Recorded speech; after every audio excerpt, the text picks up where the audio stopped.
इसमें तीन important figures हैं जिनको इटली के फाउंडिंग फादर्स भी कहा जाता है। इसके बाद बारी आती है एक लोकल लीडर की 1831 में एंड 1848 में, बट वो दोनों रेवोल्यूशन फेल हो गए। यहां से एमसीक्यू आता है। चाओ कोमेस्ता है, नहीं समझ आया?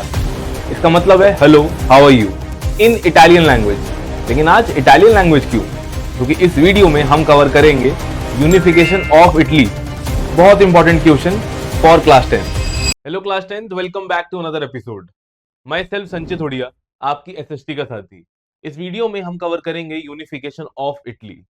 किसी भी कंट्री को यूनिफाई करने में बहुत सारे लोगों का सपोर्ट रहता है। इटली को यूनिफाई करने में बहुत सारे लोगों का सपोर्ट रहा था, लेकिन मेन है तीन लोग जिनको इटली के फाउंडिंग फादर्स भी कहा जाता है। इनके नाम है Giuseppe Garibaldi, Giuseppe Mazzini and Count di कवोर।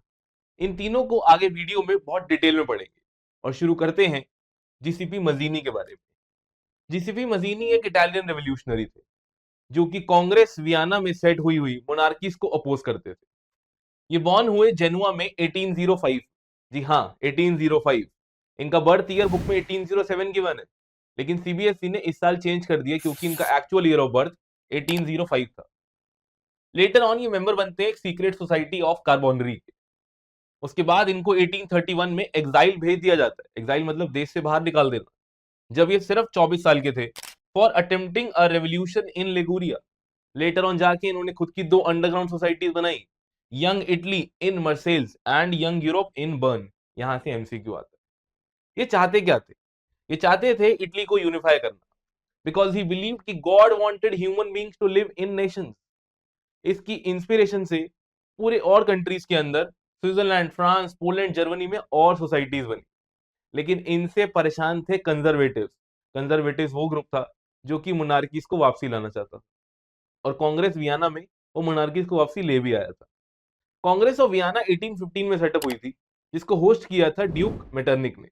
Duke Metternich इनसे बहुत परेशान थे, और उन्होंने तो इनको डिस्क्राइब कर दिया as most dangerous enemy of our social order.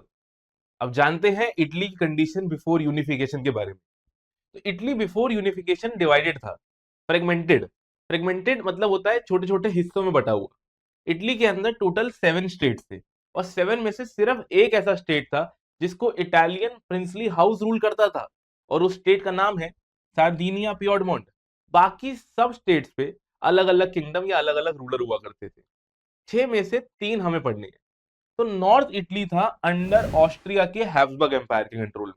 Pope rule करते थे सेंट्रल इटली को, and southern part of the kingdom को रूल करते थे Bourbon king of Spain. Mazzini unified republic बनाना चाहते थे, जिसके लिए उन्होंने यंग इटली की सोसाइटी भी बनाई थी और रेवोल्यूशन भी अटेम्प्ट किया 1831 में एंड 1848 में, बट वो दोनों रेवोल्यूशन फेल हो गए।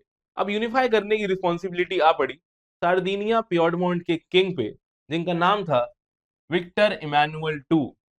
Victor Emmanuel two Sardinia Piedmont के किंग थे, इकलौते वो किंग जो कि इटली से बिलोंग करते थे इटली में रहने के बाद, क्योंकि बाकी सारे किंग तो बाहर से आए हुए थे। इन्होंने ये रिस्पॉन्सिबिलिटी अपने प्राइम मिनिस्टर को दे दी, जिनका नाम था काउंट डी कवोर। काउंट डी कवोर वहां के चीफ मिनिस्टर थे, जो कि नाइदर रेवोल्यूशनरी थे नॉट डेमोक्रेट। ये फ्रेंच इटली से अच्छी बोलते थे।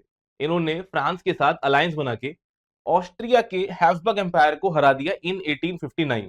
उसके बाद बारी आती है एक लोकल लीडर की, जिनका नाम था जीसीसीपी गैरिबाल्डी। इन्होंने आर्म्ड वॉलंटियर को एक साथ इकट्ठा करके सदर्न इटली में, जिसमें कि Bourbon king of Spain rule कर रहे थे, वहां पर जाके मूवमेंट ऑर्गेनाइज किया। सदर्न इटली में 1816 के अंदर इन्होंने मार्च किया और वहां के लोकल पीजेंट से सपोर्ट मांगा। फाइनली 1861 के अंदर Victor Emmanuel two unified Italy के किंग बन गए। Much of the Italian population जो कि इलिटरेट हुआ करती थी, उनको कोई आइडिया ही नहीं था कि ये किस लिए हो रही है मूवमेंट। गैरिबाल्डी जो कि वहां पर एक फ्रेज यूज किया करते थे, ला इतालिया, इसका मतलब होता है लॉन्ग लिव इटली। बट क्योंकि उन लोगों को समझ नहीं थी इटालियन लैंग्वेज की, ड्यू टू वहां के स्पेनिश किंग के कारण, उनको लगा कि विक्टर इमानुअल टू की वाइफ की बात हो रही है। बट उनका सपोर्ट कंप्लीट हुआ और इटली की यूनिफिकेशन कंप्लीट हुई। इसमें तीन इंपॉर्टेंट फिगर्स हैं जिनको इटली के फाउंडिंग फादर्स भी कहा जाता है, गैरिबाल्डी, मजीनी एंड कवोर। और सार्दिनिया पियोडमोंट के रूलर विक्टर इमानुअल टू जो कि बन गए अब यूनिफाइड इटली के किंग। इस वीडियो में हमने कवर किया यूनिफिकेशन ऑफ इटली। अगर वीडियो अच्छी लगी हो तो दोस्तों के साथ शेयर करना। अगला एपिसोड में नया टॉपिक करेंगे, तब तक अपना ध्यान रखें। Thank you so much, take care.